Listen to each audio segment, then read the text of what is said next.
everywhere, people are dancing and singing, and you're surrounded by the most beautiful countryside you've ever seen. And then you watch two elderly people jump off a cliff and get their heads smashed in with wooden mallets while everyone around you acts like this is completely normal. And you're the outsider. Welcome to Midsommar. Look, I've watched a lot of horror movies, I've seen people get torn apart, possessed, hunted and tortured, but nothing has made me feel as deeply uncomfortable as Ari Aster's 2019 folk horror trip to Sweden. And here's the thing that took me multiple viewings to fully grasp. This isn't actually a horror movie about a cult. This is a movie about a breakup. It just happens to involve ritual sacrifices, hallucinogens, and burning people alive, and acting like a cult. Before we dive in, let's talk about Ari Aster for a second. This guy burst onto the screen with Hereditary in 2018, which traumatized an entire generation with that car scene and Toni Collette's performance. And only a year later, he gave us Midsommar, proving that the first film wasn't a fluke. And recently we got Joan Phoenix, which is basically a 3-hour anxiety attack disguised as a movie. Aster has this gift for taking deeply personal, intimate human experiences, like grief, anxiety, family dysfunction, relationship problems, and wrapping them in these elaborate, mythological, sometimes completely insane horror frameworks. With Hereditary, it was generational trauma and guilt.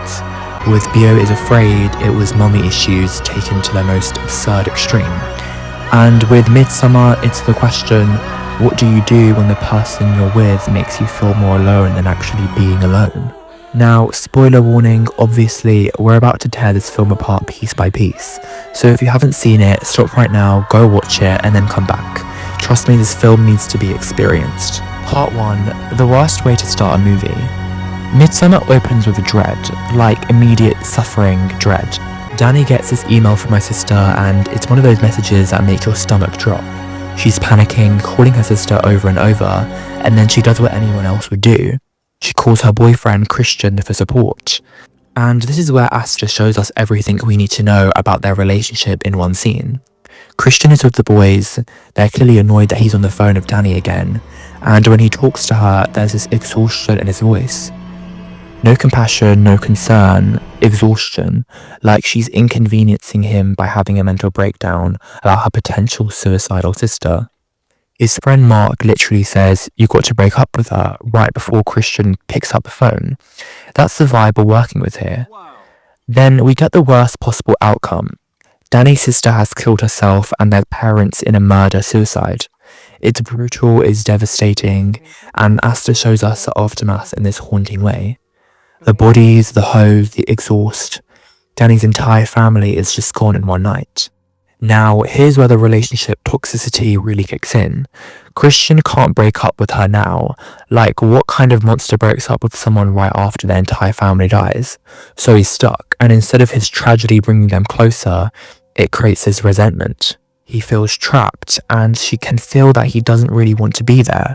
But she has no one else, so she clings tighter, which makes him pull away more, which makes her anxiety even worse, which makes him more resentful. It's this death spiral, and now they're both drowning in it. Fast forward a few months, Christian has been planning this trip to Sweden with his grad school friends. Anthropology thesis research, summer festival, Swedish countryside sounds great, except he never told Dani about it. He was just gonna go and not mention it until the last minute, which is insane behaviour when you've been with someone for 4 years. When Dani finds out and is clearly hurt that she wasn't invited, Christian does a thing that makes him want to throw something at my screen. He invites her, but in this way where he's clearly hoping she'll say no. And his friends are pissed at him for inviting her. Pell, the Swedish guy who's taking them to this commune, is the only one who seems genuinely happy that she's coming. And this right here is the emotional foundation we're building on as we head into rural Sweden. A woman who just lost everyone she loves, clinging to a relationship with someone who sees her as a burden, a guy who's too cowardly to end things but also too resentful to actually be present, and a group of friends who view her as an annoying third wheel. Great energy to bring a pagan death cult, right? So they get to Sweden and immediately after, Aster starts messing with us. This doesn't look like a horror movie. Horror movies are dark, shadowy, nighttime, creaky houses and fog. This is the exact opposite. It's bright, it's sunny, it's gorgeous. The Haga commune looks like a Scandinavian vacation brochure. Everyone's in flowing white clothes, there are flowers everywhere, people are smiling and welcoming. But something's off, you can feel it even if you can't quite name it yet. First of all, the sun never really sets. They're far enough north that during summer it's basically daylight all the time. Which sounds nice until you realise that means that there's nowhere to hide.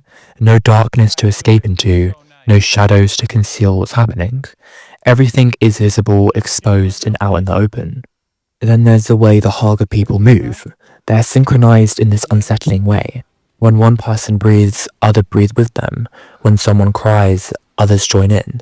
It's this hive mind mentality that seems beautiful and supportive on the surface, but is deeply unnerving when you really pay attention.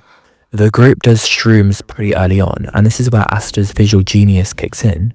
The trees start breathing, the grass is moving in, waves' faces are usually morphing. And here's what I love, the film never really stops looking like this. Even when characters are supposedly sober, there's this lingering unreality to everything. The commune exists in this liminal space, and that you're never really quite sure what's a ritual and what's a hallucination. And that's what the horrifying reality of what's happening. The visitors are horrified, Dani is sobbing, the guys are yelling, and here's what's fascinating. The Haga are confused by their reaction. To them, this is beautiful, this is honourable. These elders live in 72, which is their tradition, their perfect age to complete the cycle and give yourself back to the community. It's not murder, it's a gift. This is where the movie should end, right? They should leave, get into the car, drive away, call the police, anything, but they don't. The Haga basically tells them, you can leave if you want, no one's forcing you to stay. And they stay anyway. Some because they're in shock, some because their academic curiosity overrides their survival instinct. And Dani because she literally has nowhere else to go. That's the trap. Not locked doors or physical restraints, but emotional and psychological ones. As the festival goes on, the rituals get weirder and more invasive. They're drinking this special tea, eating these specific foods, participating in ceremonies that don't fully understand themselves yet. And the Americans are disappearing one by one. Mark, who's been disrespectful basically since they've arrived, pisses on a scared ancestral tree. Real smart move. He's lured away by a girl, and that's the last we see of him. Well, until later when we're discovering they literally worn his face as a mask and turned his body into a human scarecrow. But we'll get onto that. Josh sneaks into the sacred temple at night to photograph the holy text for the thesis, because apparently getting good grades is worth risking death. He's caught and he disappears too. Christian sees someone running away wearing Josh's clothes, but doesn't put two and two together because Christian is aggressively oblivious about everything. Now we get to the mating ritual, and this is where things get really uncomfortable. Maya, one of the young Haga women, has been chosen to mate with an outsider. She's been feeding Christian her pubes in his food, which is gross, and putting ruins under his bed. Basically doing folk magic to make him want her. And it works, not because magic is real, but because he's drugged out of his mind, barely conscious. Meanwhile, Dani is going through her own transformation. She's invited to participate in the dancing competition where all the young women dance until one is kept left standing. It goes on for hours. People are dropping from exhaustion, but Dani keeps going, and something happens to her in this ritual. She's not dancing anymore, she's transcending. The Haga women are chanting her name, supporting her, celebrating her.